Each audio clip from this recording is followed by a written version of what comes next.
Boa tarde, pessoal. Mais uma reunião do Grupo de Estudos Constitucionalização das Relações Privadas, vinculado à Universidade Federal de Pernambuco.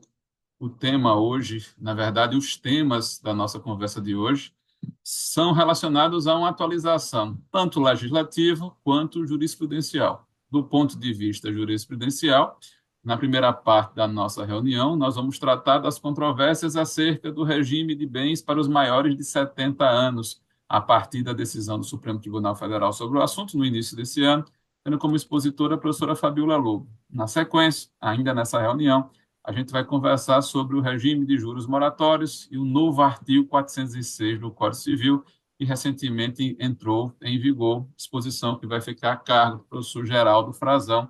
Todos aqui na sala, todos muito bem-vindos. Como a gente tem jornada dupla hoje, eu quero dar as boas-vindas à professora Fabíola e automaticamente passar a palavra para ela. Professora, a palavra é toda sua. Ok, obrigada. Boa tarde a todos. Eu abraço todos vocês e agradeço desde já a participação. Bom, a minha participação hoje aqui é para nós debatermos a respeito do tema 1236, que foi julgado em fevereiro de 2024, como disse Marcos, bem, é um tema muito atual, relativo à constitucionalidade do artigo 1641 do Código Civil, inciso segundo, que estabelece ser obrigatório o regime da separação de bens no casamento da pessoa maior de 70 anos e a aplicação dessa regra às uniões estáveis. É, então, eu fiz uma opção, antes de começar a debater especificamente essa decisão, mostrar um pouco da história, como essa obrigatoriedade do regime entrou no nosso sistema.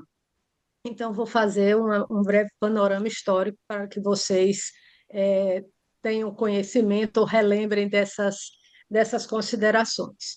Então, nós vamos começar pelo decreto 181, que promulga a lei sobre casamento civil, então já sob a égide da República, de 1890. E nesse decreto, que trata das vários dispositivos relativos ao casamento, nós vamos ter um exatamente destinado a entender essa ideia em relação a determinada faixa etária, essa obrigatoriedade do regime. E percebam o quanto chegam.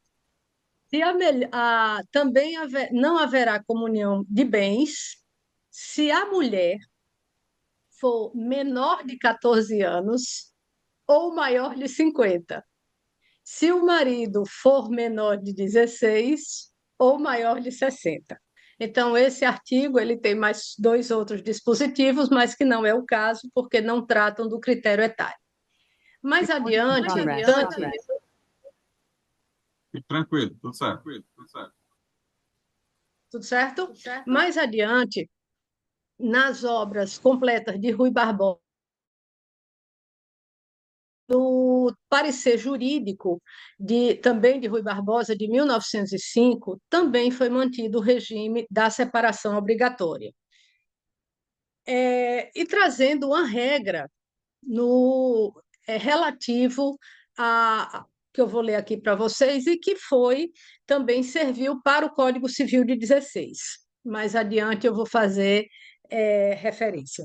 Clóvis Bevilacqua, já para o Código Civil de 16, ele justifica a regra da seguinte forma: a regra da obrigatoriedade em função da idade, do regime da obrigatoriedade de bens em razão da idade. A segunda classe é o do maior de 60 e da maior de 50. Essas pessoas já passaram da idade em que o casamento se realiza por impulso afetivo, receando que interesses subalternos ou especulações pouco escrupulosas arrastem sexagenários e quinquagenárias a enlaces inadequados ou inconvenientes. A lei põe um entrave às ambições, não permitindo que seus haveres passem ao outro cônjuge por comunhão. Então, essa foi a fundamentação dessa obrigatoriedade, também está prevista no Código Civil de 16. Então, o Código Civil 16 trouxe tanto essa obrigatoriedade, levando em consideração o critério etário, e, como eu disse a vocês, o artigo 259 do Código Civil, que também foi encontrado lá já na obra de Rui Barbosa, embora o regime não seja o da comunhão de bens, prevalecerão no silêncio do contrato os princípios dela, quanto à comunicação dos adquiridos na constância do casamento. Então, aqui a gente já tem essa autonomia para afastar a comunicação dos aquestos. Em relação a esse artigo específico, há uma divergência na doutrina. No que diz respeito, que esse artigo referia-se ao artigo 258 e que estabelecia a obrigatoriedade e o regime da separação obrigatória de bens, e outros, a exemplo de Paulo Lobo, entende que esse artigo 259 ele estava direcionado às disposições gerais de todos os regimes. Então, não haveria necessariamente essa confusão. Mas, entretanto, em 1964, nós vamos ter a súmula do STF, que é a súmula 377. Então, a súmula tem a seguinte redação: no regime de separação legal de bens, comunicam-se os adquiridos na constância do casamento. O Lobo, para manter a harmonização, ele entende que esse artigo 259, na verdade, a súmula se apropriou no sentido de dizer que houve uma interpretação dada pelo STF no sentido de trazer o artigo 259, e aí sim localizar a partir da súmula 377 essa situação que no silêncio do contrato, para fazer essa interpretação mais lógica. E a fundamentação da súmula seria o seguinte: assegurar a comunicação dos aquestos provenientes do esforço comum a fim de afastar o enriquecimento sem causa, ou seja, os dois contribuíram, mas face à obrigatoriedade do regime, apenas um seria beneficiado em detrimento do outro, ou seja, a súmula afasta essa possibilidade de comunicação, retira a possibilidade de afastar a comunicação dos aquestos. Por isso que ele diz, o artigo 259, quando veio a súmula, ele tem que ter essa harmonização. Então, dizendo, prevalecendo no silêncio do contrato, quanto à comunicação dos adquiridos na constância do casamento. Então, essa situação precisaria efetivamente está devidamente harmônica para se dar esse andamento. Só que em 1975 inicia-se o processo de reforma do Código Civil, que nós vamos observar que foi exatamente o que culminou com o Código Civil de 2002. E aí vale a pena essa consideração. Foram 27 anos entre o início do trabalho até a promulgação do Código.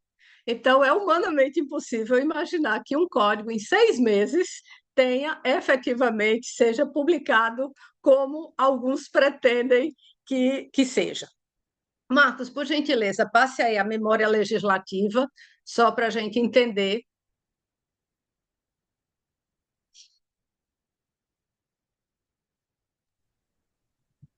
Eu não sei Aí, se todos conseguem ler, mas aqui nós temos toda a tramitação. Como a gente destaca aqui, em 1975, começa na Câmara dos Deputados, e nós vamos ter o artigo 1695, a seguinte redação: é obrigatório o regime da separação de bens no casamento, sem a comunhão dos aquestos, mantendo também o critério etário do maior de 60 anos e da maior de 50 anos. Posteriormente, já em 1984, no Senado Federal, nós vamos ter exatamente a mesma situação. É obrigatório o regime da separação de bens no casamento, sem a comunicação de aquestos. Então, aqui nós já tínhamos essa tendência de afastar a súmula 377. E mantendo aqui do maior de 60 e da maior de 50. Segundo turno, na Câmara dos Deputados, já em 1998, nós vamos ter obrigatório o regime da separação de bens no casamento sem a comunhão de aquestos. Artigo 1653, da pessoa maior de 60 anos. Então, aqui já não tem mais a diferença entre homem e mulher. E o texto finalmente promulgado diz: que é o nosso artigo 1641, que nós estamos tratando, é obrigatório o regime da separação de bens no casamento. E tem essas duas chavezinhas aqui chamando a atenção, dois asteriscos, e qual foi a fundamentação para se estes. Em outra emenda, realizada na fase final de tramitação do projeto, perante a Câmara dos Deputados, foi alterado o caput do dispositivo para suprimir a parte final, sem a comunhão de aquestos, constando da respectiva justificativa que, em se tratando de regime de separação de bens, os aquestos provenientes do esforço comum devem se comunicar. E aí, trazendo de volta a súmula 377. Só que o Código Civil de 2002 não reproduziu o artigo 259. E aí gerou mais ainda polêmica, lembrando mais uma vez, embora o regime não seja da comunhão de bens, prevalecerão no silêncio do contrato os princípios dela quanto à comunicação dos aquestos na constância do casamento. E em 2002, por exemplo, Caio Mário, provavelmente tenha sido o último dele, escrito por ele, foi peremptório ao dizer revogação da súmula, autonomia das partes. Paulo Lobo, na primeira edição de Famílias, em 2008, mas já em escritos anteriores, defende exatamente, e até hoje permanece, a vigência da súmula 377, exatamente para evitar o enriquecimento sem causa e, consequentemente, promover a proteção da invisibilidade de serviço doméstico. Além disso, também se posicionando em relação à inconstitucionalidade do artigo 1641, inciso 2º. Desde então, que é um inciso atentatório à dignidade humana, que seria uma incapacidade para amar aos 70 anos. E aqui eu faço aqui um breve comentário. Hoje, nós temos um presidente dos Estados Unidos que está na casa dos 80, então ele pode presidir o maior e, no entanto, não poderia casar. O nosso presidente, ele também é maior de 70 anos e também não poderia. Então, vejam que é uma coisa assim, completamente absurda a manutenção dessa linha de entendimento. Mas, enfim, essa questão da presença da súmula 377, ela também tem uma repercussão se essa comunicação nos aquestos ela seria presumida ou seria necessariamente essa comunhão dos bens adquiridos, desde que comprovado o esforço comum. O que é que isso acontece? Eu não vou entrar, só vou fazer essa pequena referência, porque se hoje o STJ passou a entender que é comprovado o esforço comum, ele colide com a ideia da súmula, que a súmula fala que não fala em esforço comum, fala nessa compartilhamento imediato. Então, isso daí já gera uma linha de desencontro, tanto no STF, da súmula 377, em relação ao entendimento do STJ.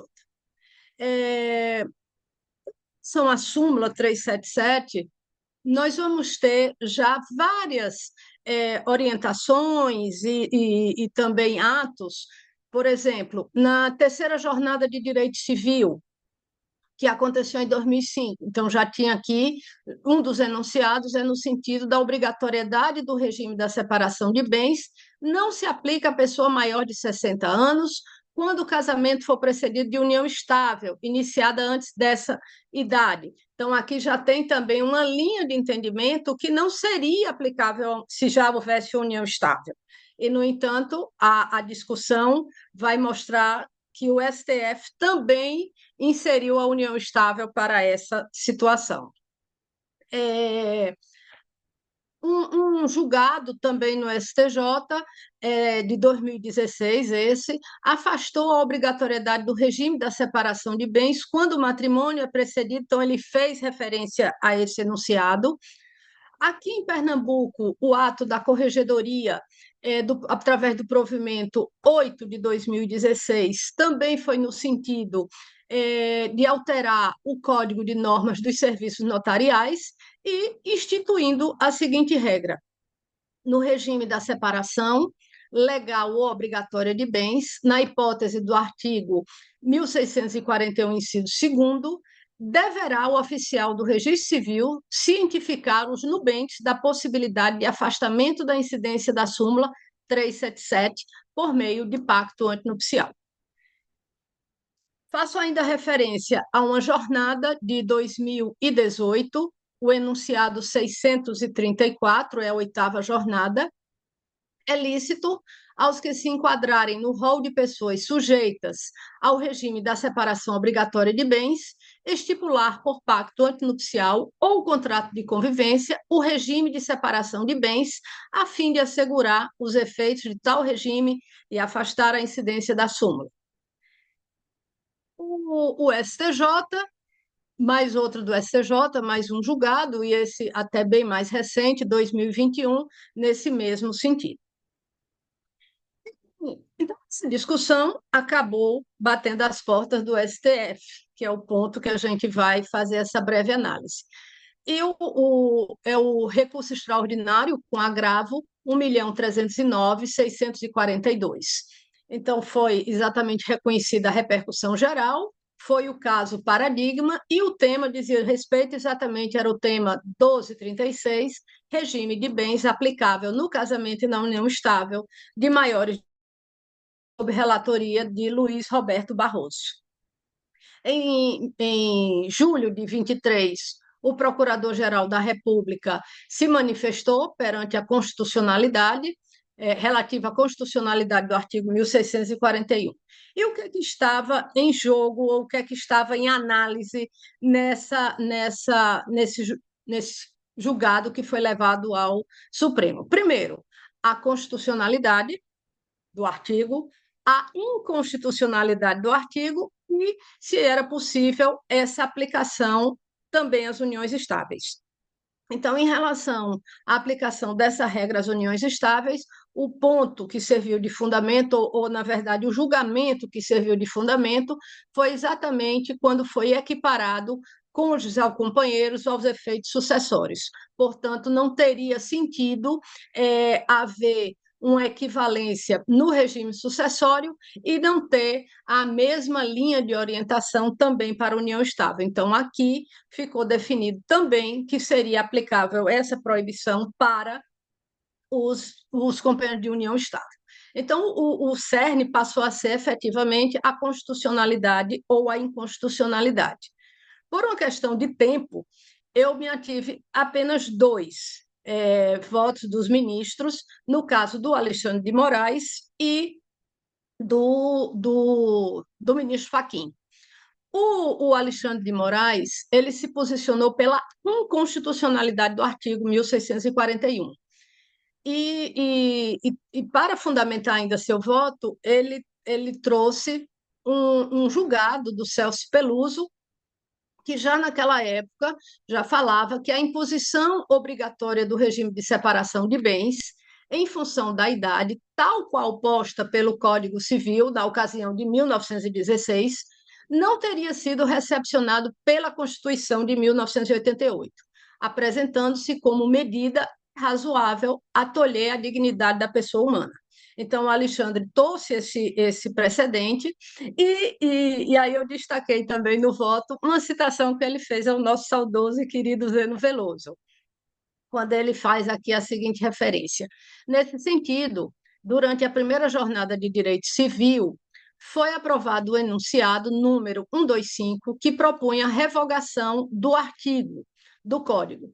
A norma que torna obrigatório o regime da separação absoluta de bens, em razão da idade dos nubentes, não leva em consideração a alteração da expectativa de vida, com qualidade, que se tem alterado drasticamente nos últimos anos.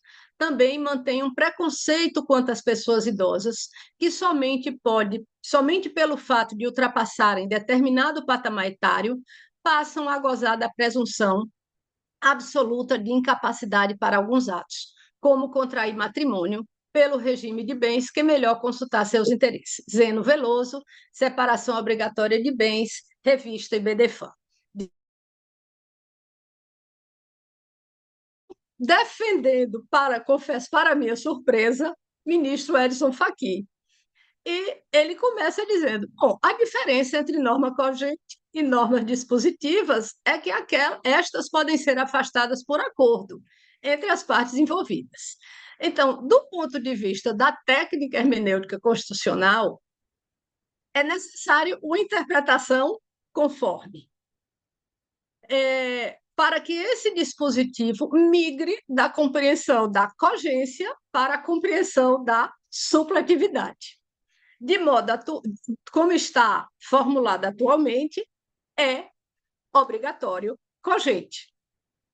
Portanto, as relações estabelecidas anteriormente a esta decisão estão preservadas, que todos os atos praticados, portanto, estão preservados. E daí a interpretação conforme a Constituição, atribuindo-se-lhe o sentido de norma dispositiva, que deve prevalecer a falta de convenção das partes em sentido diverso. Pacto antinupcial, escritura pública, mas que pode ser afastada por vontade dos nubentes, ou seja, trata-se de regime legal facultativo, não cogente. E, consequentemente, passou a ter esse arrumado. Se nós trouxermos para as considerações de Pontes de Miranda, em 1971, ele já dizia, em seu tomo 8, já dizia o seguinte: separação obrigatória de bens não pode escolher, não pode modificar ou combinar regime. Logo, não cabe a incidência do princípio da liberdade. Se é obrigatório, a lei mesma impõe as normas sobre os bens, o que faz, estou terminando, o que faz com que se desinteresse de qualquer expressão de vontade das partes. Se é obrigatório, não pode ser afastado pela vontade das partes. Então, na verdade, nós criamos, ou seja, porque até agora não houve uma modificação desse artigo pela lei. Nós tivemos a decisão da jurisprudência. Então, essa já começa aí a primeira situação de controvérsia, como o Marcos bem colocou. Então, a tese ficou nos casamentos e uniões estáveis envolvendo pessoa maior de 70 anos, o regime de separação de bens pode ser afastado por expressa manifestação de vontade das partes mediante escritura pública, e desde que isso seja daqui para frente. E aqui já avançando, se é cogente, você não pode mudar, salvo se a lei assim o fizer. Com a decisão, então, nós vamos ter apenas o regime obrigatório de bens para as hipóteses dos incisos 1 e 3. Aguirre, João Aguirre, também nosso querido amigo, para ele, desaparece o regime obrigatório. Consequentemente, não cabe mais a aplicação da súmula nem 377 e nem 655, 655 relativa à união estável. Escolha livre do regime para o casamento a partir de 70 anos. Se não escolher, o conteúdo do regime da separação continua o mesmo. Qual é o impacto dessa decisão no artigo 1829, inciso 1º, porque também não há nenhuma referência na tese.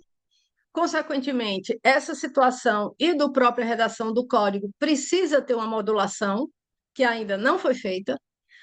O regime novo, com base nesse 1829, não se enquadra na exceção, quebra a hipótese. A regra determina a concorrência e vai quebrar essa hipótese trazida por esse novo entendimento. Passou-se até então dois regimes supletivos, o regime da comunhão parcial e o supletivo de separação para os maiores de 70 anos, mas isso não há no regime brasileiro.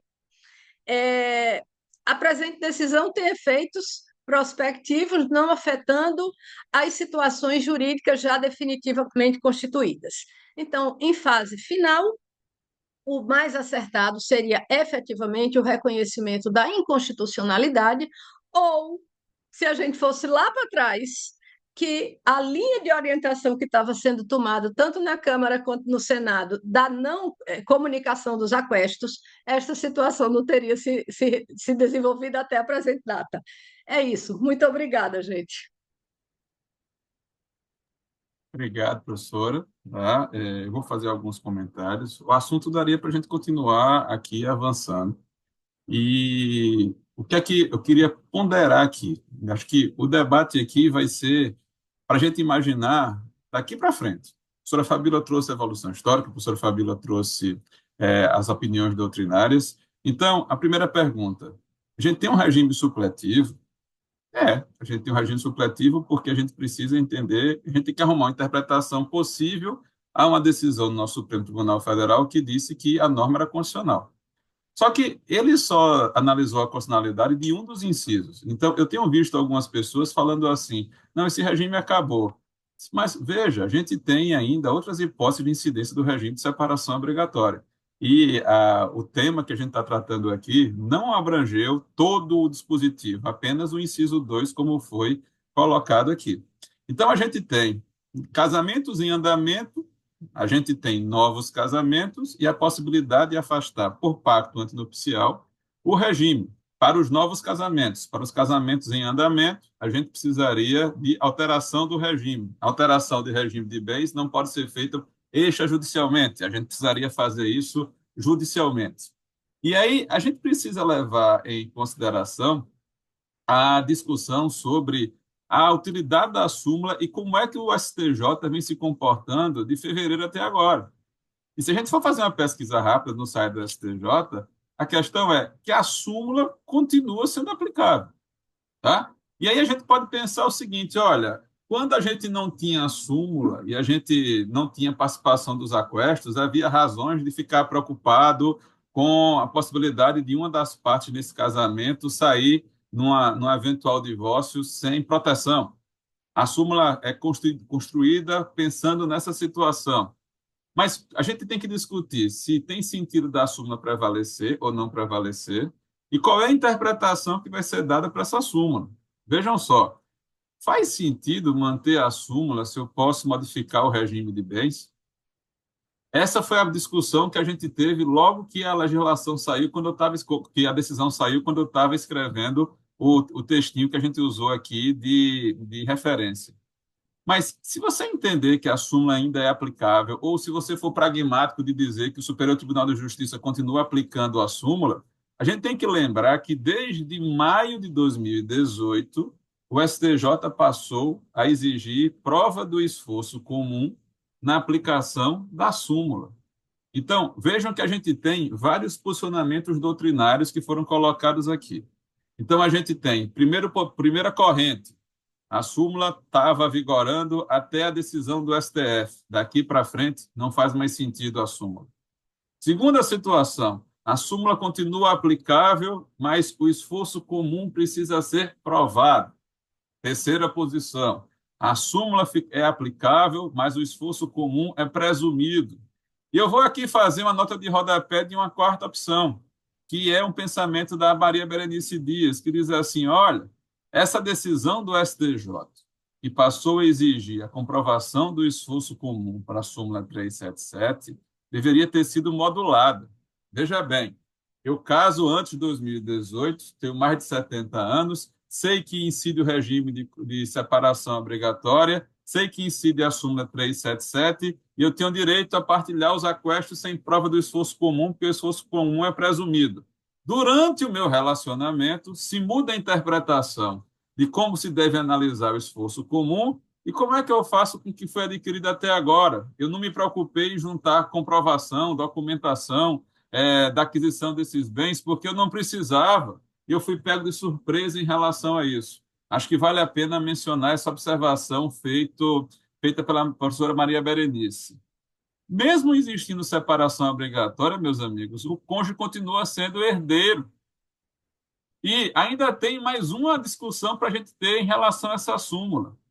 Já que a professora Fabíola nos trouxe a memória do querido Zeno, a gente tem que lembrar que o Zeno, 2 anos antes do seu falecimento, num artigo no jornal O Liberal, consultava os autores que trabalhavam com direitos sucessórios sobre a possibilidade de se afastar, num pacto antinupcial, os efeitos dessa súmula e criar um regime ainda mais restritivo. Tá? Parece que tem um fetiche em relação a essa súmula 377. Porque enquanto alguns discutem se a súmula deve ou não deve ser aplicada, há quem sustente a possibilidade de você ter um regime ainda mais restritivo, ou seja, uma separação obrigatória, sem possibilidade de participação nos aquestos. E a gente vai ter várias decisões da terceira e da quarta turma do STJ exatamente nesse sentido aqui, para poder a gente falar. Eu quero acrescentar, professor, não vou usar o tempo todo, eu quero acrescentar mais um aspecto aqui que me preocupa.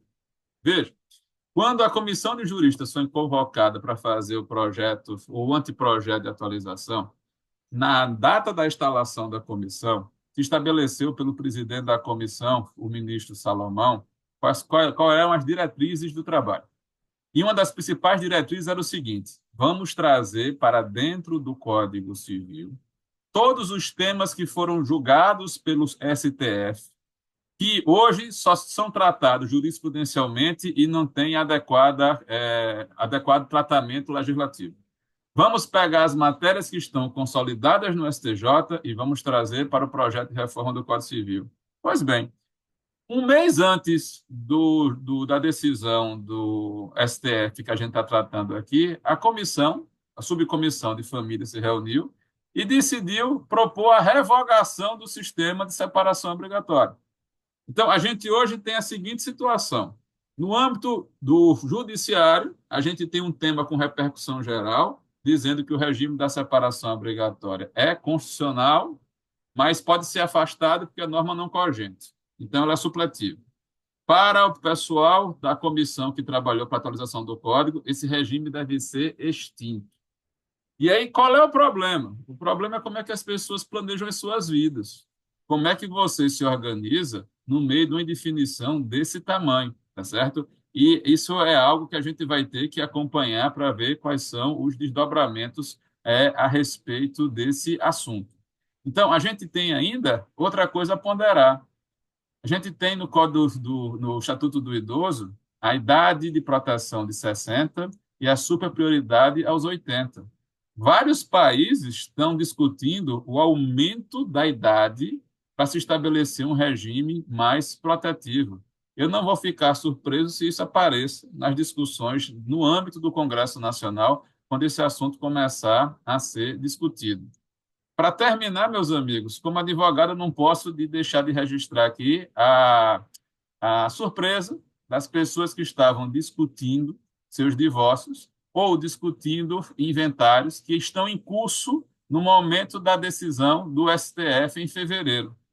Pelo próprio texto da decisão, ela se aplica para casos futuros, mas ainda há muita discussão infraconstitucional dos processos que estavam em âmbito recursal. O magistrado de primeiro grau decidiu, com base na aplicação do texto literal do dispositivo, só que uma das partes recorreu e, durante esse período, houve a decisão do Supremo Tribunal Federal. Então, a gente tem processos transitados em julgado e protegidos pela coisa julgada, e a gente tem processos em fase recursal, e as pessoas não desistiram de discutir esse assunto. Na minha cabeça, um tema de repercussão geral devia vir para pacificar a questão.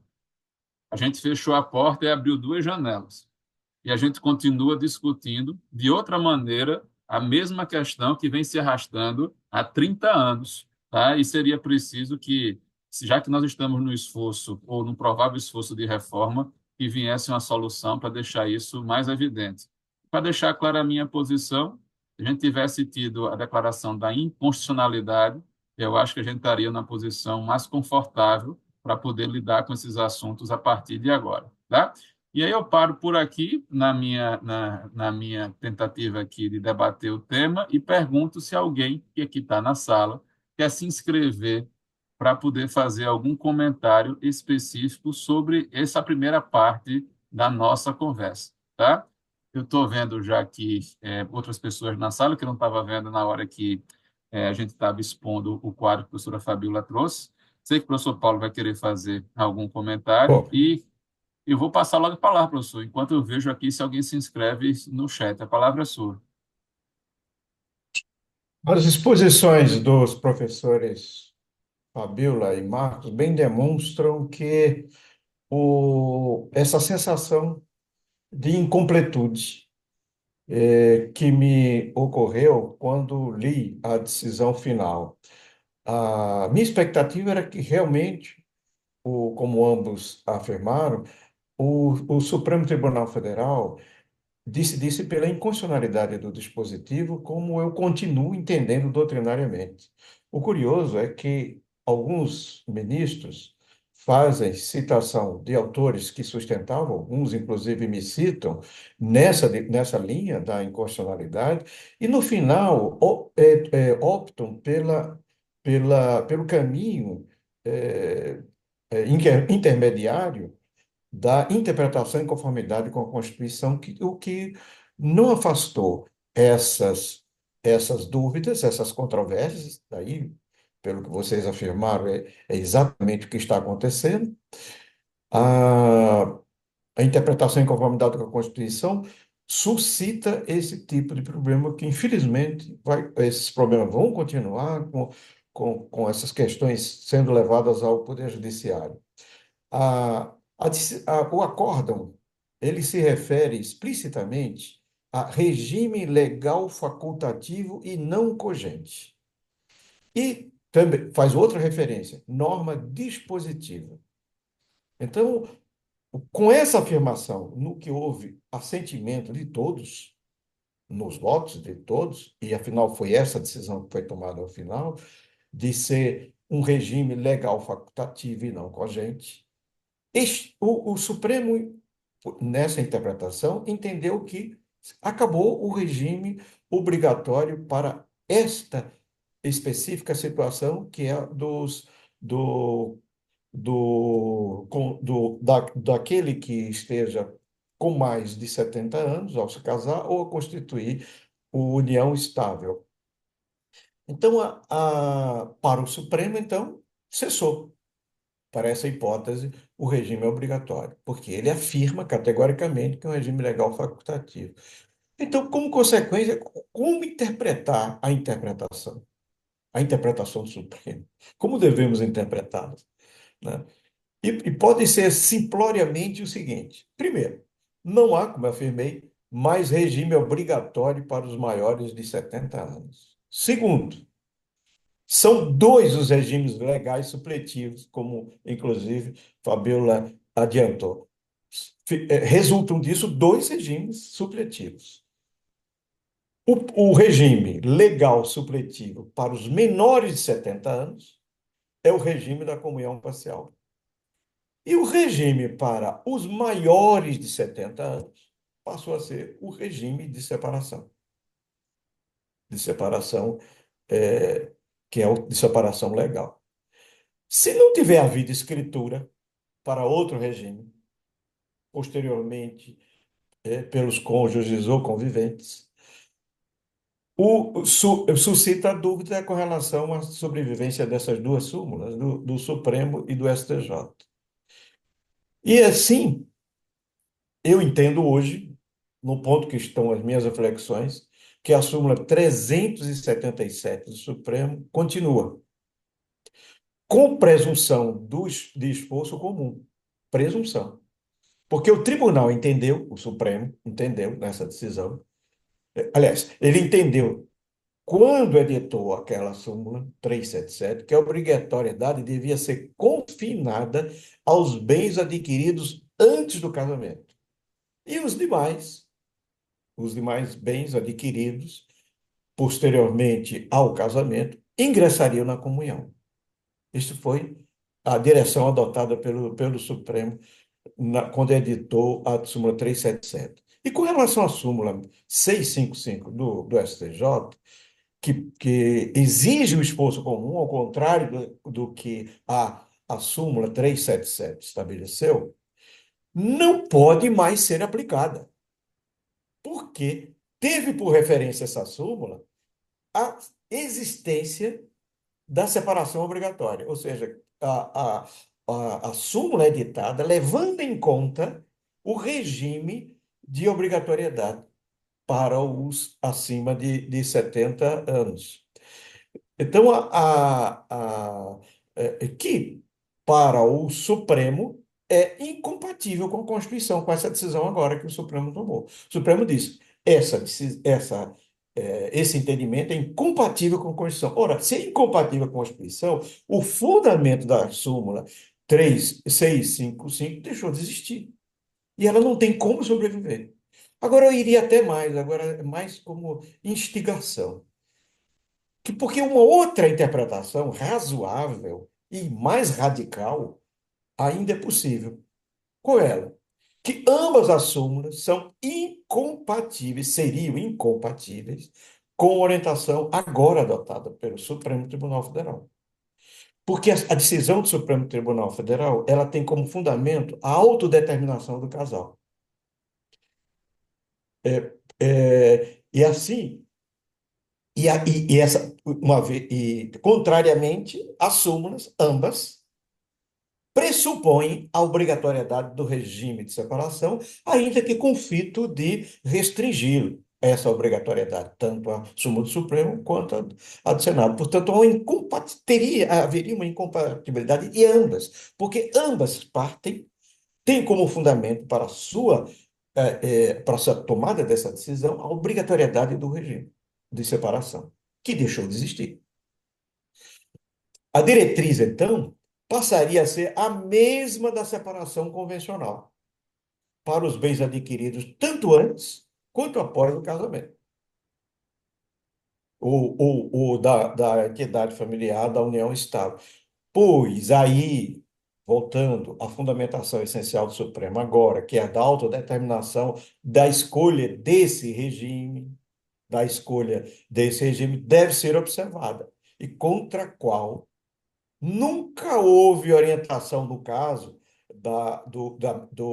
que é a mesma que eu estou me referindo, porque passa a haver uniformização tanto da da separação legal, dita ex da separação legal, e a separação convencional passaram a ter, no sistema de separação convencional, ela nunca houve, para a separação convencional, restrição da jurisprudência quanto ao seu alcance, exceto essa orientação que eu continuo achando absurda, equivocada do STJ para fins de sucessão hereditária. Em outras palavras, para o STJ, a separação convencional, a livre escolha do casal, vale enquanto estiverem casados ou no regime de união estável. Mas quando houver,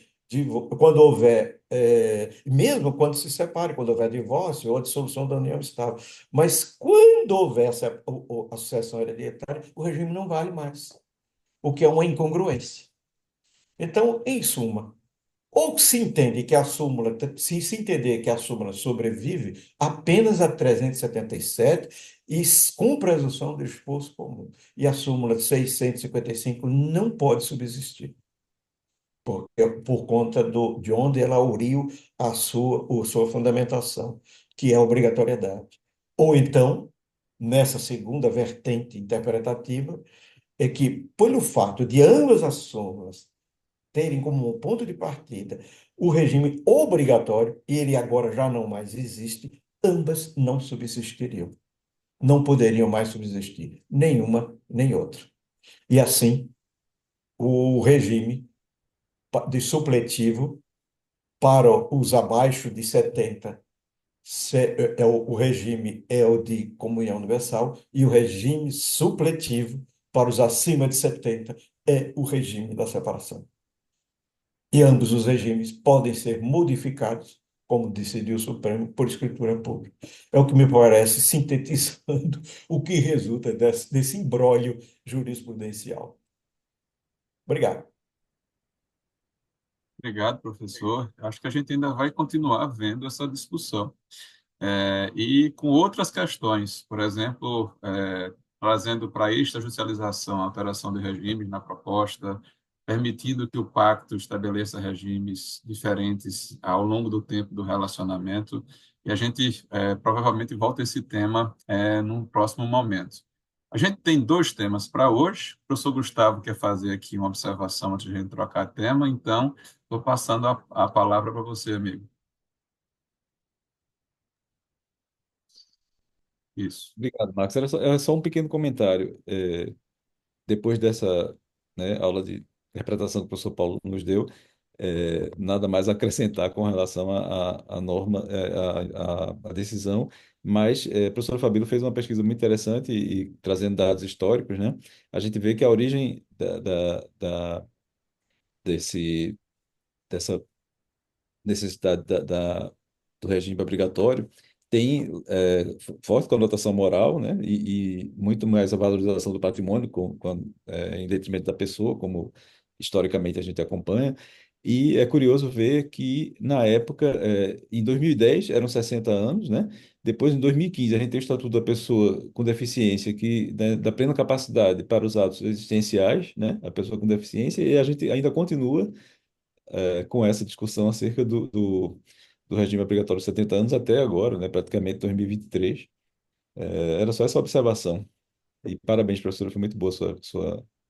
Obrigada, Gustavo. Professora Fabíola, antes de a gente mudar de tema, quer fazer alguma observação?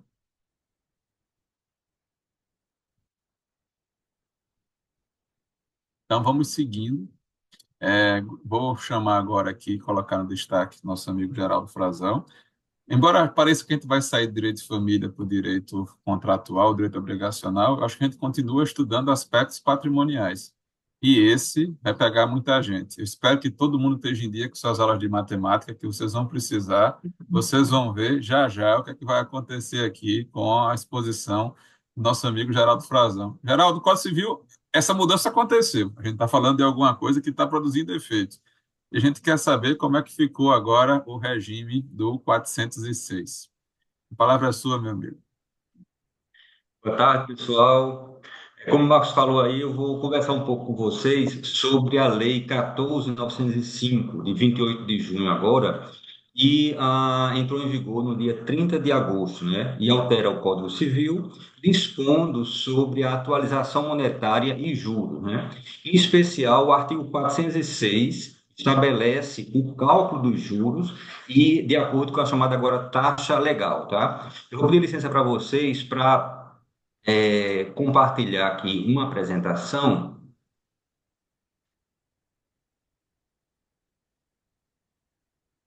Acho que todos estão vendo aí, né? Vamos só colocar a tela cheia. Isso. Tudo certo, Geraldo. Tudo certo, né? Então, pessoal, a título de introdução, gostaria só de fazer, de tratar alguns conceitos iniciais, tá? Sobre essa questão do juro, né? O juro, como todos sabem, é fruto do crédito, é fruto civil do crédito, ou seja, é aquele preço cobrado pelo empréstimo de dinheiro. Ou seja, é o rendimento do capital, né? E como tal, ele é um bem acessório, né? Ele só existe por conta da dívida principal, né? Sem a dívida não há juro, né? Não há não há o juro. Então, é um fruto civil correspondente à remuneração devida pelo credor em virtude da utilização do capital. E aí os juros eles são basicamente divididos em dois tipos, né? Os juros compensatórios, também chamados de remuneratórios, ou juros moratórios.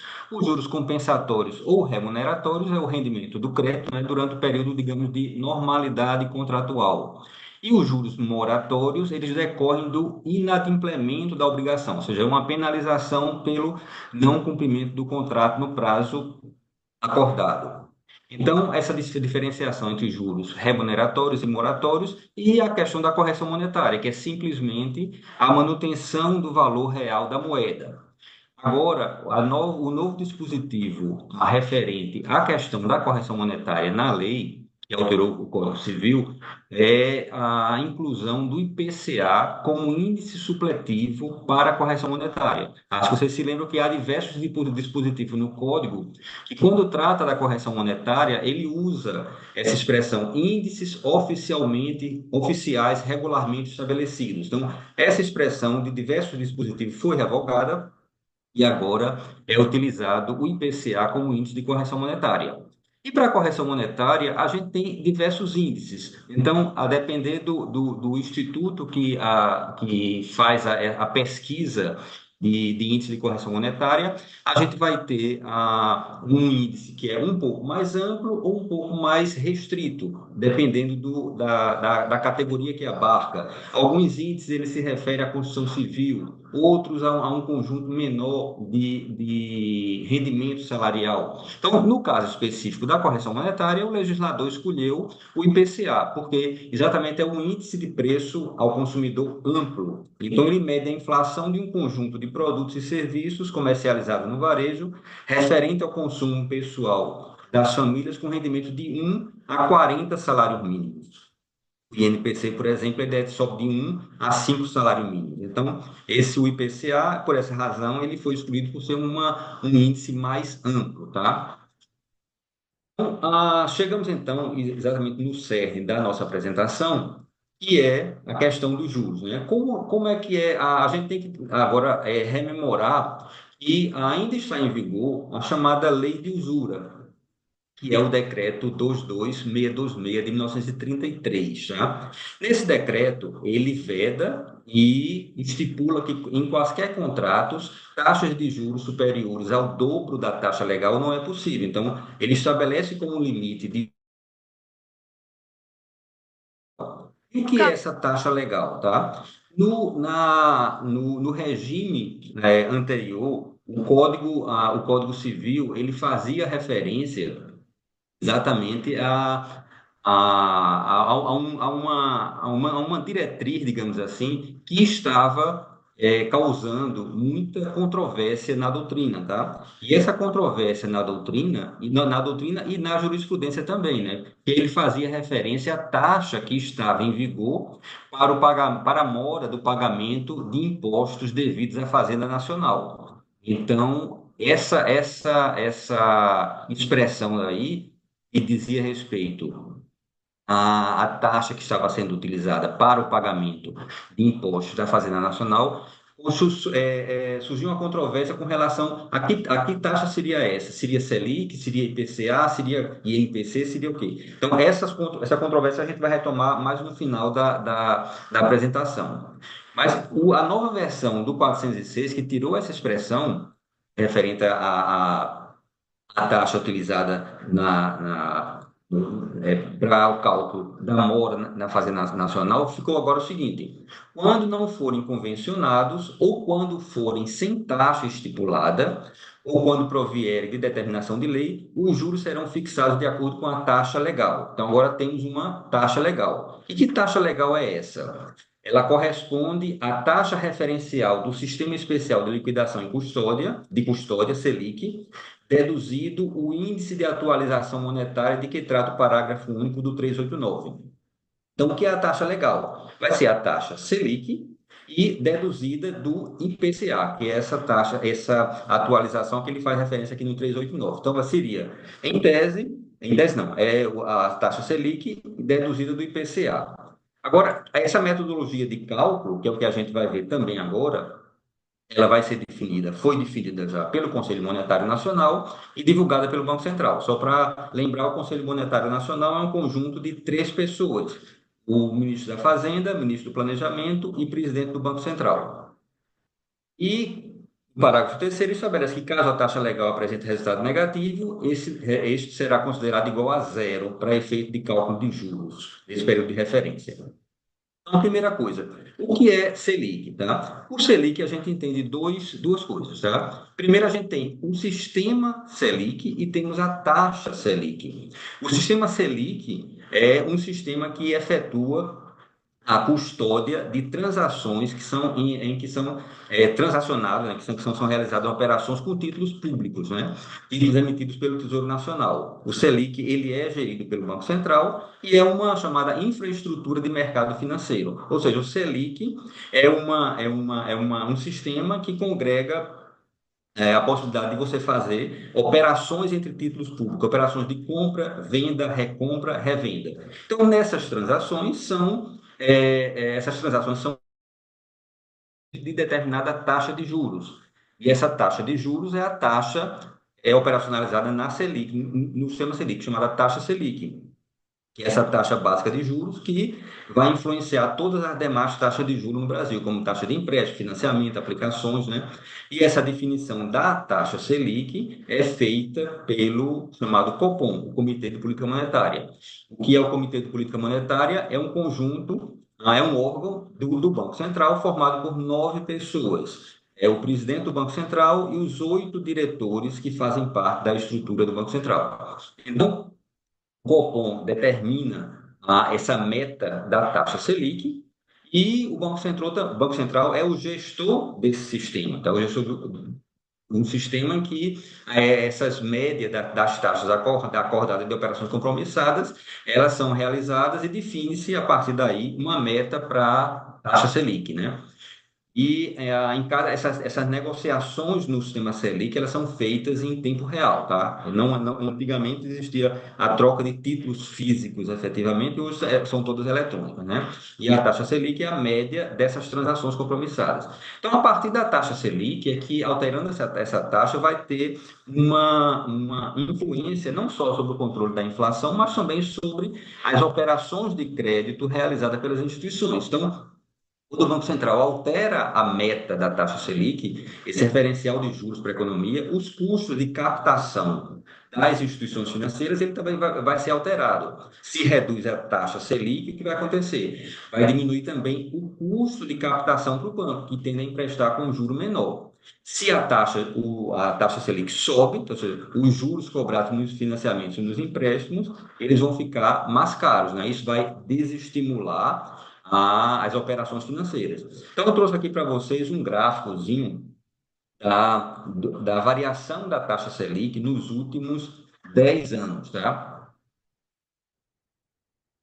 Esse período aí, até 2016, houve um acréscimo da taxa Selic, ela ficou aí no final em 13,75 em 2016, exatamente ela aumentou por conta da necessidade de conter a inflação. Uma vez contida a inflação, ela foi gradativamente sendo diminuída. Veja aqui o gráfico até 2020, na época da pandemia, em que houve a necessidade de uma redução da taxa de juros, exatamente para estimular a economia, por conta exatamente da necessidade de expandir a base monetária em virtude da contração que houve por conta da pandemia de Covid. Só que o que acontece? Aí chegou no mínimo aqui de 12% e a partir daí ela teve que ir subindo gradativamente, exatamente por conta da tendência expansionista da inflação, a conter a inflação. Então, subiu aqui até 2023 aqui e começou a descer e agora está num patamar levemente ascendente, tá? Então, essas alterações da taxa Selic, elas vão exatamente para fazer face ao controle da inflação.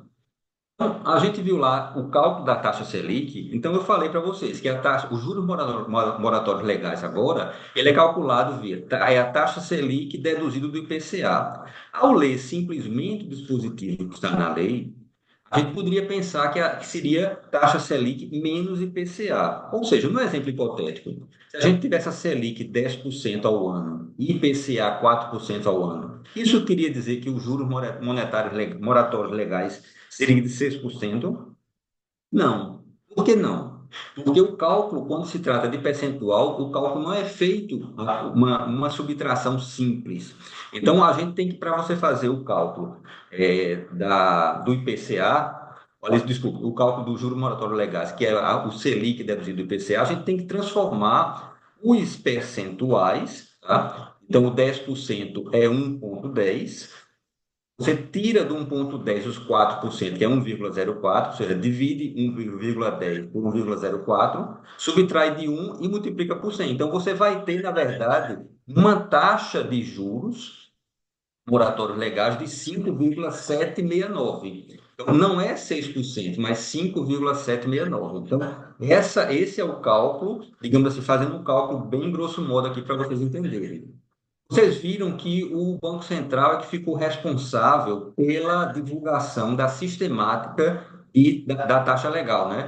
E foi colocado, inclusive, no próprio código, e o Banco Central divulgaria essa sistemática, não só a sistemática, mas também iria disponibilizar uma calculadora para fazer essas contas, né? Porque, de fato, ficou algo mais complexo do que era antes. Então, eu coloquei aqui um exemplo. Eu só posso colocar aqui a partir de 30 de agosto, é a data inicial. Então, quando você entra, você procurar no buscador, calculadora do cidadão, você vai encontrar essa primeira tela daqui. Você vê que você tem aqui, você pode escolher fazer a atualização por índice de preço, ou seja, escolher IPCA, INPC, fazer a atualização pela TR, poupança, Selic, CDI, e foi incluída agora a taxa legal. Eu fiz só um exercício aqui para a gente calcular nessa primeira taxa legal quanto seria ao longo do mês.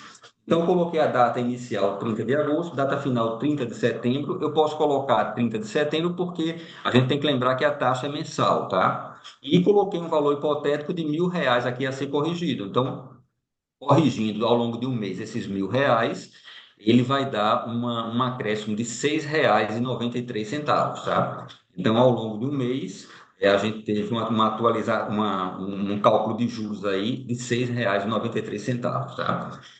Então, o Banco Central divulgou, no dia 29 de agosto, ou seja, um dia antes da entrada em vigor da lei, a sistemática de cálculo da taxa legal, tá? Então, a taxa legal é calculada por essa fórmula que vocês estão vendo aqui. Quando você coloca taxa legal máximo e coloca um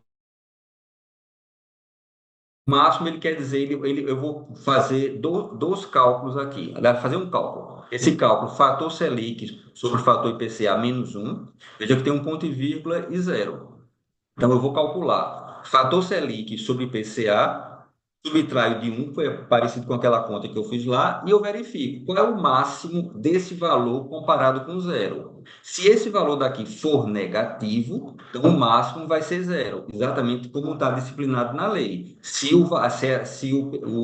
a Selic menos IPCA for negativo, então a taxa de juros vai ser zero. Então, essa fórmula daqui, máximo dessa expressão e o zero, quer dizer, simplesmente ele vai fazer a conta. Se esse valor aqui for negativo, ele vai considerar como uma taxa legal zero.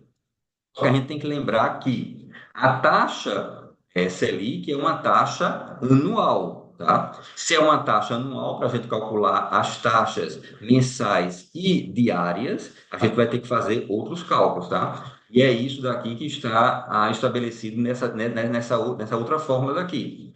Para calcular o fator Selic, esse símbolo que a gente tem aqui composto é um π maiúsculo, chama-se produtório. Eu vou fazer o produtório dos fatores Selics dia. E como é que eu calculo o fator Selic dia? E aqui eu vou para outra página. Eu vou calcular o fator Selic dia por uma outra fórmula e eleva a 1 sobre 252. Por que 252? Porque é o número de dias úteis do ano. A gente considera que há 21 dias úteis no mês e 21 vezes 12 dá 252. Então, o cálculo que a gente viu anteriormente naquela tela que eu mostrei, ele é derivado de tudo isso daqui. É feito, você tem o cálculo diário da Selic, por conta disso aqui, o cálculo mensal e o anual, como ela é divulgada, tá? Então, veja que a sistemática do cálculo dos juros moratórios ficou um pouco não, é um pouco mais complexo, tá? do que era antes, tá? Então, voltando ainda aqui, com relação ao teto dos juros, a gente tem que o dispositivo que havia no Código, que foi revogado do Código Civil, o 591, ele dizia o seguinte: destinando-se o mútuo a fins econômicos, presume-se devidos os juros, os quais, sob pena de redução, não poderão exceder a taxa a que se refere o artigo 406, permitida a capitalização anual. Na nova redação, ficou uma redação, digamos assim, mais enxuta, eu achei que ficou melhor, destinando-se o mútuo a fins econômicos, presume-se devidos os juros, ponto. E aí o parágrafo único, se a taxa de juros não for pactuada, então aplica-se a taxa legal prevista no 406. Então, o código agora está fazendo sempre referência à taxa do 406 e não mais aqueles índices oficialmente divulgados. Então, lembrar também que ainda está em vigor a lei de usura, que veda a estipulação de juros superiores ao dobro. Ainda continuando na própria lei de usura, a gente tem também dispositivos que continuam em vigor. A taxa de juros ela deve ser estipulada em escritura pública ou escrito particular, e não o sendo, entende-se que as partes acordaram no juro de 6% ao ano. Proíbe também contar juros do juro, né, chamado anoticismo. E essa proibição ela não compreende a acumulação dos juros vencidos aos saldos líquidos em conta corrente de ano a ano. Algo interessante também que a Lei 14.905 ela não inclui isso no Código Civil, mas um dispositivo da lei, o artigo 3º, ela proíbe, veda a aplicação da lei de usura a determinados tipos de operação. Então, nas hipóteses, assim, ele elenca uns 5, 6 itens, mas, grosso modo, se a gente for resumir, a gente tem que a lei de usura não se aplica nas hipóteses de dívidas entre pessoas jurídicas e as dívidas relativas ao mercado financeiro. Então, esse tipo de dívidas aqui está, quer dizer, não sofre a limitação da lei de usura. Então, eu fiz menção inicialmente a uma polêmica, uma celeuma que havia entre entre qual taxa de juros deveria ser utilizada, porque havia a regra do 406, havia, na verdade, duas diretrizes de interpretação. Uma, como ela fazia referência à mora dos títulos da dívida, a mora da Fazenda Nacional, então, uma parte da doutrina e também da jurisprudência entendia que essa taxa a que o 406 fazia referência era a do 161, parágrafo 1º do CTN, ou seja, deveria ser uma taxa de 1% ao mês, porque o Código Tributário Nacional fazia referência a essa taxa. Então, como havia uma ligação, entre aspas, assim, do 406, que fazia referência a essa amora da Fazenda Nacional, e Fazenda Nacional remete ao Código Tributário Nacional, então havia essa interpretação. E a outra interpretação é que essa taxa seria a taxa Selic. Então, assim, houve julgamento já no STJ, uma das turmas entendeu que era essa taxa de 1% ao mês, conforme o Código Tributário Nacional, outra turma entendeu que era a taxa Selic, e depois houve a Corte Especial, né, do STJ decidiu que seria a taxa Selic. Só que, a despeito dessa definição do STJ, isso foi em 2008, a doutrina e jurisprudência continuavam, digamos assim, utilizando tanto uma quanto outra. Isso, digamos, não uniformizou a questão. E recentemente agora, no dia 21 de agosto, quer dizer, houve o julgamento de um RESP, o 1795982, ele foi julgado dia 21 de agosto, mas não foi publicado ainda o acordo, tá? Nesse RESP, em que foi o ministro Luiz Felipe Salomão foi o relator, só que ele foi vencido, e o relator para acordo foi o ministro Raul Araújo, né? Então, nesse RESP, ficou definido aqui, eu até coloquei entre aspas, que eu achei interessante isso aqui. Ele diz: quanto à aplicação da taxa Selic, a norma do 406 determina a fixação dos juros pela taxa aplicável à mora de pagamento dos impostos federais, espécie do gênero tributo. Assim, deve-se aplicar as leis especiais dos impostos federais, como, por exemplo, a 9.065, a 9.393, entre outras, as quais determinam como índice oficial a taxa Selic. Além disso, importa ressaltar que a Selic, a partir da emenda constitucional 113, de 2021, constitucionalmente prevista como única taxa em vigor para atualização monetária e compensação da mora em todas as demandas que envolvem a fazenda pública. Então, de fato, assim, houve em 2021, né, essa emenda constitucional que estabeleceu no artigo 3º e a Selic seria a única taxa em vigor para esse tipo de atualização monetária e compensação de mora.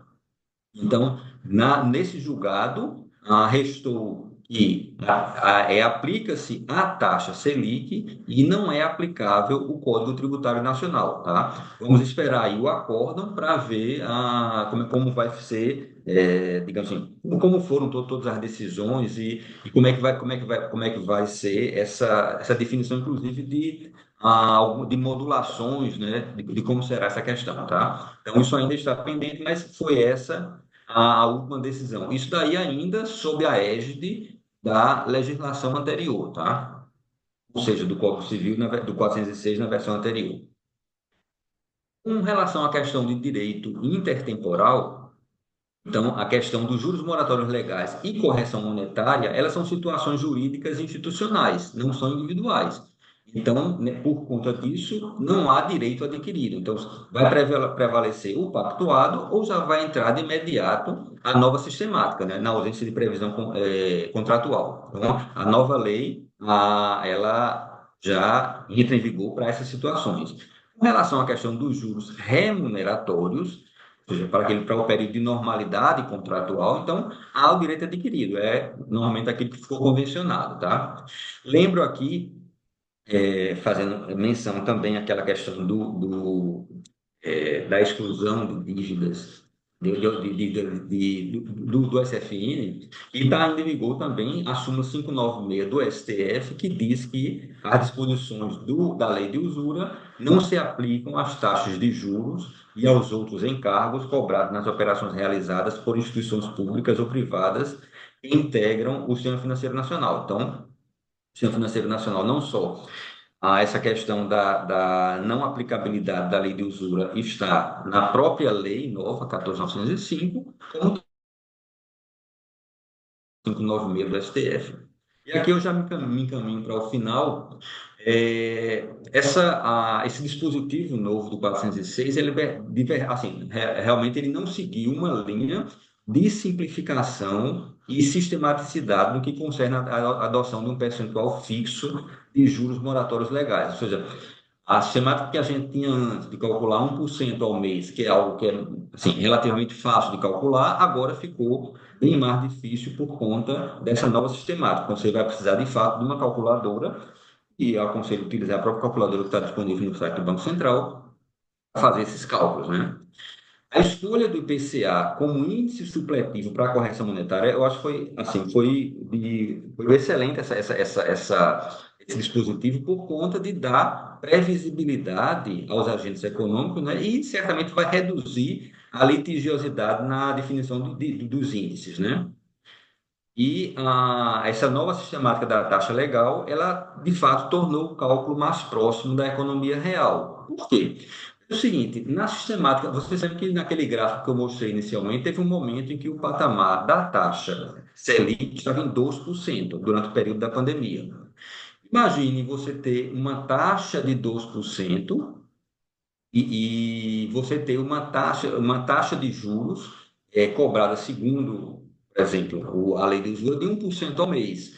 Então, você vai ter uma disparidade entre a economia real e o que está estabelecido normativamente. Então, você vai ter algo que pode, em determinados casos, digamos assim, é mais vantajoso para o devedor ficar inadimplente e fazer face àqueles juros que não está de acordo com a economia real do que o contrário. Então, às vezes, pode acontecer de você ter uma situação de abuso do credor ou abuso do devedor. Eu achei que esse cálculo agora ele ficou mais próximo do que está acontecendo na economia real, exatamente por sua dinamicidade. Ele é um cálculo, é um percentual dinâmico e ao longo do tempo ele vai mudar, não vai ficar algo fixo como 1% ao mês, como era antes, tá?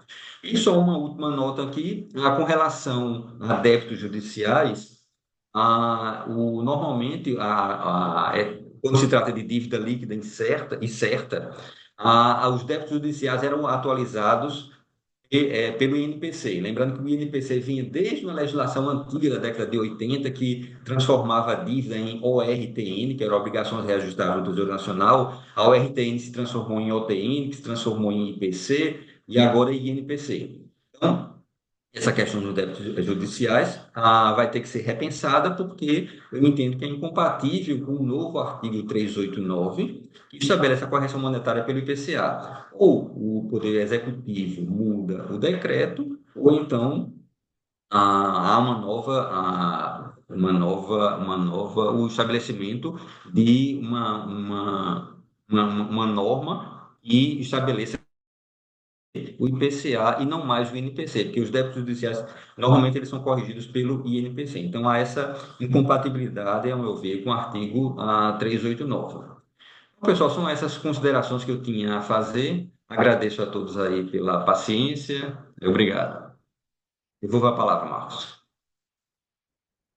Obrigado, meu amigo. E a gente agora vai começar a prova, tá certo? Eu vou colocar aqui Gustavo, Elaine, Everilda, para poder fazer o cálculo dos juros aqui, depois da explicação do nosso amigo Geraldo. Pessoal, ó, eu vou fazer alguns comentários bem breves. Primeiro comentário: a gente precisava num troço tão complicado desse, numa lei que devia ser para qualquer pessoa do povo, tá certo? Poder entender o dispositivo e fazer as contas. Geraldo, eu fico pensando no dia que você não tiver acesso à internet, não puder entrar na calculadora do Banco Central, no dia que o sistema estiver em manutenção e você puder fazer um cálculo, dentre outras coisas aqui. Mas ou eu lamento pelo que aconteceu, ou a gente vai trabalhar com a legislação posta que a gente tem. Vou fazer o mesmo comentário que eu fiz na fala da professora Fabiola. O que o Congresso decidiu ignorou a comissão que fez a reforma do Código Civil, como o que o Supremo decidiu ignorou o que a comissão estava definindo. Em relação a esse artigo, a proposta da comissão era simplesmente aumentar de 1 para 2%, tá? O valor da taxa de juros moratória e continuar tendo um valor fixo. Então, a gente corre o risco, tá, de ou se rever o projeto que ainda não começou a tramitar, ou a gente ter uma nova mudança no regime de juros no Brasil. Tá? Mas aí, umas ponderações. E eu vou ter que voltar no tempo um pouquinho, Geraldo, para fazer mais ou menos o que a professora Fabiola fez. Quando eu peguei o Código Civil pela primeira vez e fui ler o 406, eu me lembro que eu abri os comentários do Nelson Nery Júnior. Ele dizia o seguinte: o artigo 406 fala de juro, e a Selic não é um índice de juros. A Selic foi criada para outra finalidade, foi criada para custódia de títulos. E a Selic não é um índice juridicamente seguro para tratar com juros, porque dentro da Selic a gente considera também correção monetária. Nesse aspecto, eu acho que ele está certo. Porque quando a gente muda o 406 e você manda tirar IPCA menos Selic, tá? Então você está separando o que é correção monetária e o que efetivamente é juro em relação a essa questão. Só que eu sempre enxerguei juros moratórios como se fosse uma pena, como se fosse uma pena civil, uma punição pelo inadimplemento da prestação. E se eu fizer uma interpretação a partir da Constituição, eu enxergava que a pena tem que ser conhecida antes de eu cometer o ilícito. E a gente agora tem uma taxa de juro flutuante, tá? E aí o que é que acontece? Essa especulação que você mencionou agora no final, de aproximar a economia real do que a gente tem no código, é uma discussão dos últimos 20 anos. Essa decisão que a gente conversou na semana passada do STJ é uma decisão da Corte Especial, uma decisão que foi publicada somente depois da alteração do Código Civil e depois de 2 ou 3 pedidos de vista. Nos últimos 2 anos, a gente estava aguardando essa decisão. Essa decisão está longe de ser pacífica no STJ.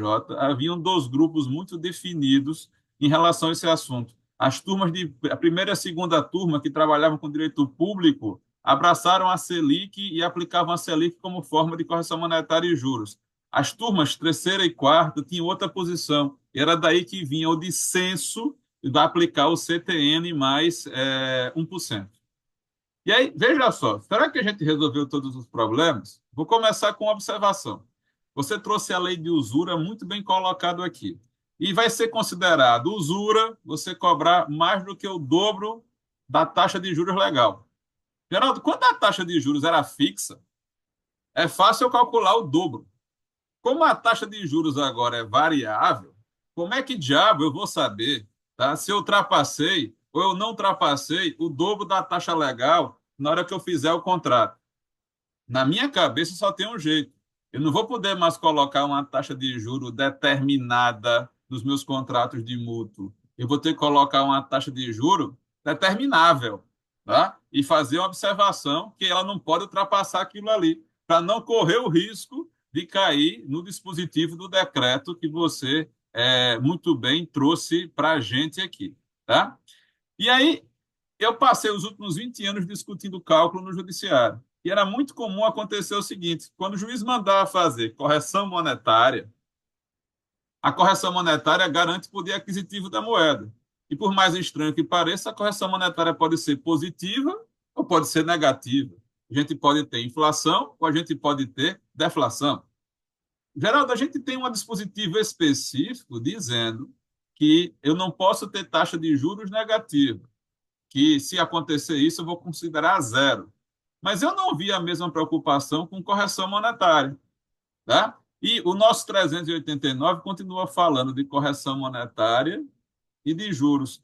E aí, amigo, é uma curiosidade mesmo. Eu não sei se você pensou sobre isso. Eu vou continuar aqui, mas deixa essa pergunta para você ir pensando. Você acha possível a gente defender que, se eu vou atualizar uma dívida que, por exemplo, a Everil está me devendo desde 2020, caloteira não pagou, vou entrar com ação de cobrança contra ela. Se eu fizer a correção monetária e, eventualmente, tiver um índice de deflação no índice de correção monetária, eu posso aplicar a deflação?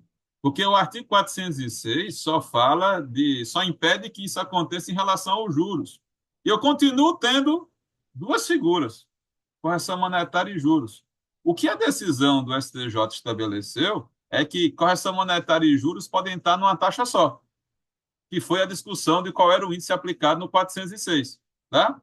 E aí, a minha pergunta para você é a seguinte: como fica a atualização daqui para frente? Quando você coloca a calculadora do cidadão e você colocou ali taxa legal, a sua interpretação é que se a Everilda deve R$ 1.000 por Marcos, eu atualizo primeiro pelo IPCA e depois eu pego o valor atualizado e coloco na calculadora do cidadão para eu poder calcular o valor atualizado mais juros, ou eu ignoro o IPCA e coloco na calculadora do cidadão apenas os R$ 1.000 e aquela taxa legal já envolve correção monetária e juros.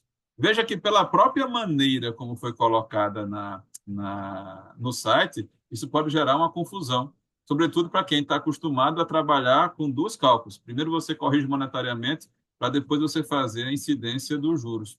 Eu queria te ouvir em relação a isso. Eu não sei se todo mundo percebeu que essa lei tem vacatio legis.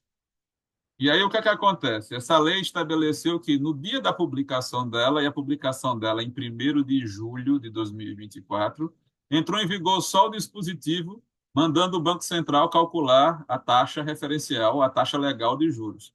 Mas o restante da lei só entrou em vigor 60 dias depois. Então a gente tem mês de agosto, mês de setembro. Geraldo, como o juro é considerado um rendimento, um fruto civil, e ele é considerado dia a dia, ele pode ser colhido dia a dia, qual é o primeiro dia, amigo, da incidência dessa nova metodologia? Tá? Então, porque o que é que vai acontecer?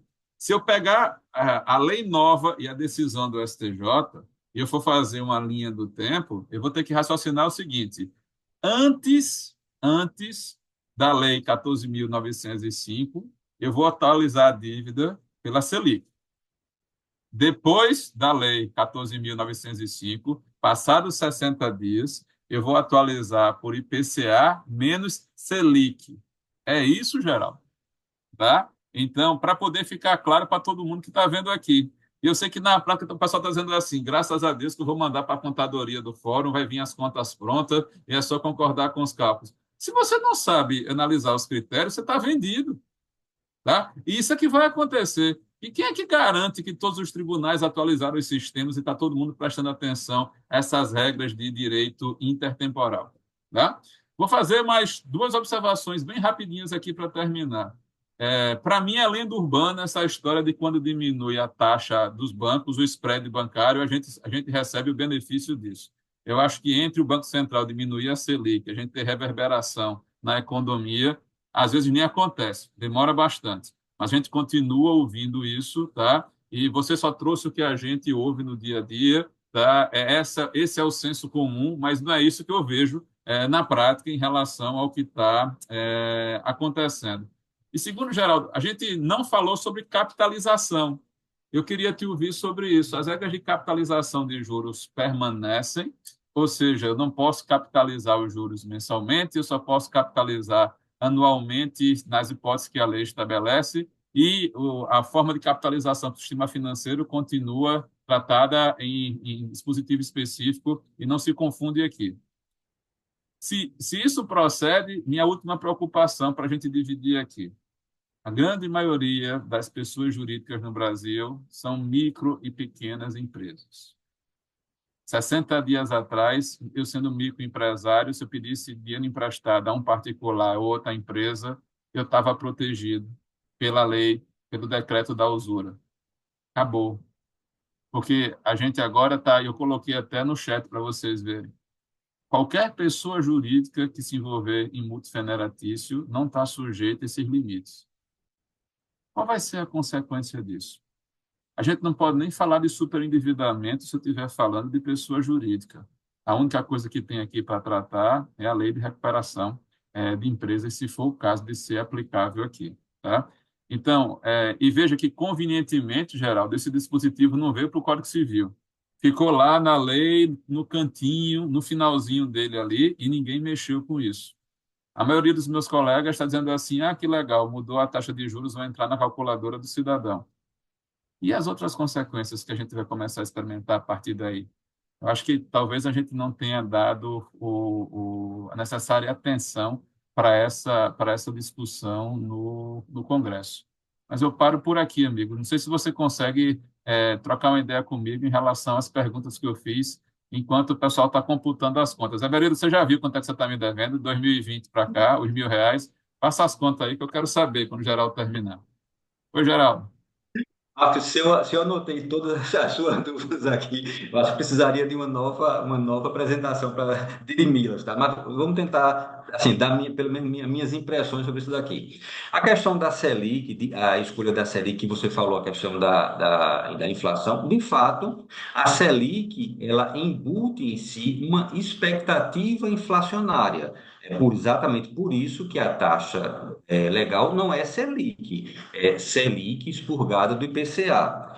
Então, a taxa moratória legal não é o Selic expurgado do IPCA. Então, exatamente para tirar essa expectativa inflacionária.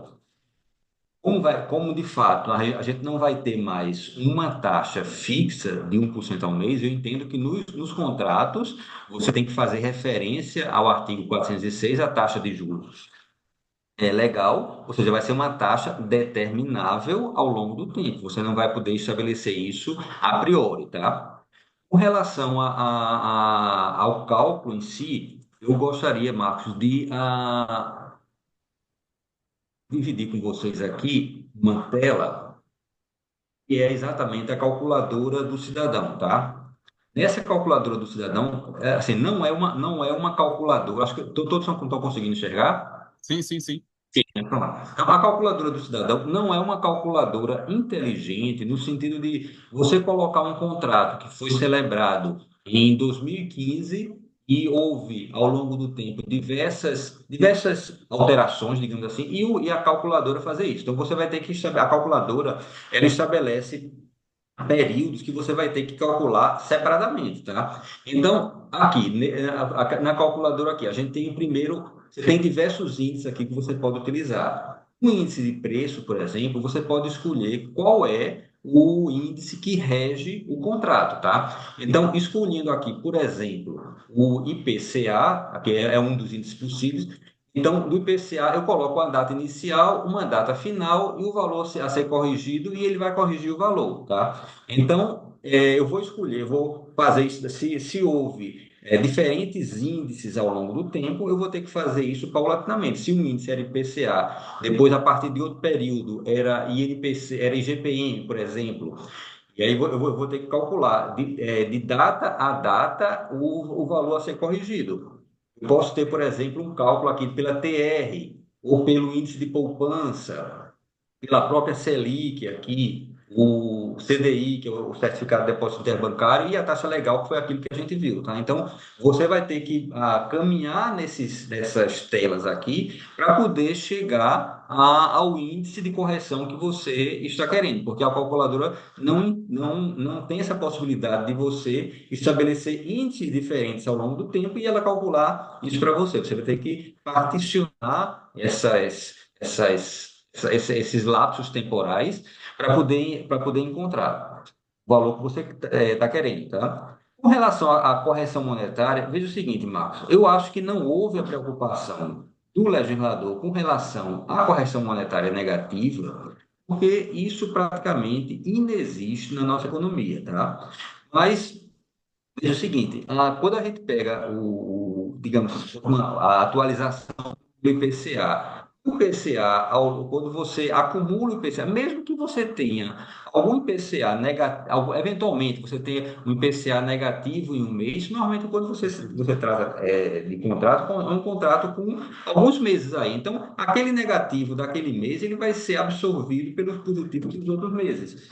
Então, eu acho que por conta dessa inexistência, ou quase no caso do Brasil, de quase impossibilidade de um cenário inflacionário, um cenário deflacionário no Brasil, eu acho que não foi pensada essa questão da correção monetária, mas uma solução também possível seria fazer uso da analogia, já que para a taxa de juros legal você vai ter, se for negativo, usar zero, a correção monetária você poderia analogicamente usar o zero também. A questão que você colocou, Marcos, do primeiro dia em que isso daqui começa a valer, é a partir da data de vigência da lei, que é 30 de agosto. No caso da taxa legal, se eu tentar colocar uma data aqui anterior, sei lá, 20 de agosto de 2024 até 30 de setembro, corrigir, aí ele vai dar data de simulação de cálculo anterior a 30 de agosto. Então, ele já alerta aqui em cima a pessoa e eu estou colocando uma data anterior a 30 de agosto. Então, a fins de cálculo da taxa legal, será somente a partir do dia 30 de agosto que está disponível, tá? Marcos, eu não sei se respondi a tudo que você colocou aí, mas assim, a questão da capitalização dos juros que você colocou, né? Então, deixa eu, acho que não sei se você está conseguindo ver aí Sim, sim, sim. isso daqui é a resolução do Banco Central, tá? A 5171. A própria resolução já coloca aqui no artigo 6º que o regime de juros simples se aplica à taxa legal para fim de acumulação das taxas mensais e de apuração de juros proporcionais, tá? Então, aqui é utilizada juros simples, tá? Os juros compostos ficariam somente para os contratos no âmbito do SFN. Perfeito. Perfeito, meu amigo. Estou satisfeitíssimo e só tenho que agradecer a você por ter compartilhado um pouquinho desse conhecimento com a gente. E aí, agora vou fazer o seguinte: deixo aqui as inscrições para quem quiser tratar do assunto. Professor Paulo, eu tenho vários processos que estão sentenciados. Aí eu estou alegando ofensa à coisa julgada se a gente for modificar agora o que foi definido na sentença em relação ao regime de juros. O STJ utilizava o INPC regularmente. E a gente agora tem uma discussão em relação ao IPCA.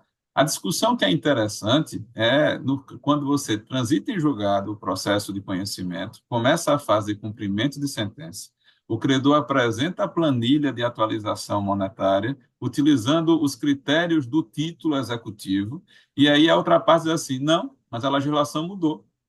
E o que é que acontece? A gente só vai respeitar o título executivo até a data da entrada em vigor da lei nova. E a partir daí, não, você vai ter que aplicar a lei nova. E lá vamos nós agora para discutir tudo de novo e subir para o tribunal para tratar do assunto. A gente podia ter resolvido isso com uma disposiçãozinha de direito intertemporal para poder a gente não manter o nível de judicialização que a gente vai encontrar a partir daí.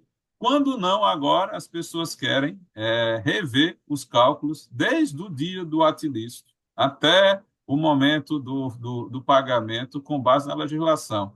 Para mim, tempo rege actum aqui, essa lei só pode se aplicar aos fatos futuros, como o Geraldo bem colocou, a partir de 30 de agosto. A gente não está vendo muita repercussão disso ainda, porque vai fazer o primeiro mês agora, tá? Então, na segunda-feira vai fazer o primeiro mês. E tem muita gente utilizando esses programas de cálculo disponíveis na internet e nem todos foram atualizados, tá? Então, a gente tem que tomar muito cuidado com a atualização dos cálculos aqui para frente, para a gente não criar uma falsa expectativa em relação a esse assunto, tá? Vereador, você enrolou, enrolou, enrolou e não me disse se vai me pagar ou não. Eu já escrevi aqui que deu deflação, é você que me deve. Pode pagar, inclusive, em 10 vezes sem juros.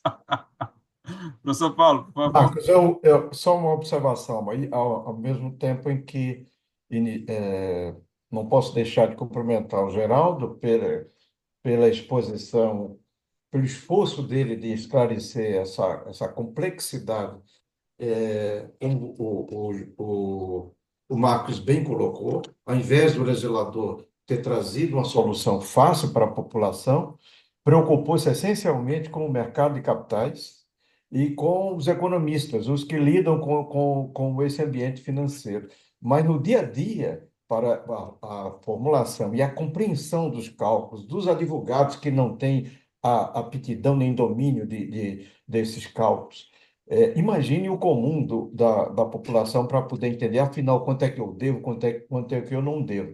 Dessa alteração, nessa alteração legal, eu ressalto como positivo uma definição mais clara do índice de correção monetária, que me parece o IPCA foi realmente adequado. O segundo foi a exclusão da capitalização anual, que aquilo ali realmente é um absurdo na legislação que colocaram. Não estava no código, na redação originária, foi alteração legal posterior, e agora foi excluído a capitalização anual, salvo naquelas hipóteses previstas em leis especiais, né, para capitalização anual. Eu estive sempre entre aqueles doutrinadores que entendiam que na redação originária do 406 do Código Civil, devia ser aplicado o CTN e não a Selic, porque a Selic embute e embutia e continua embutindo a correção monetária, então você tem a cobrança em dobro da correção monetária. A correção monetária já embutida na Selic e o cálculo de correção monetária que você fazia posteriormente. Nesse ponto, também a dedução da correção monetária da Selic é algo realmente interessante. Agora, com relação aos juros, os juros moratórios convencionais, a nova redação do Código trazida por esta lei traz perplexidades, porque, veja, os juros moratórios convencionais não podem ultrapassar o dobro dos juros moratórios legais, que, como bem Geraldo se referiu, ele remete para a lei de usura. E a lei de usura estabelece os juros legais são de 6%, multiplicado por 2, o dobro, vão dar 12%, ou seja, 1% ao ano. Esse o máximo que as pessoas podem estabelecer doravante para os juros convencionais. Mas aí vai ficar a dúvida.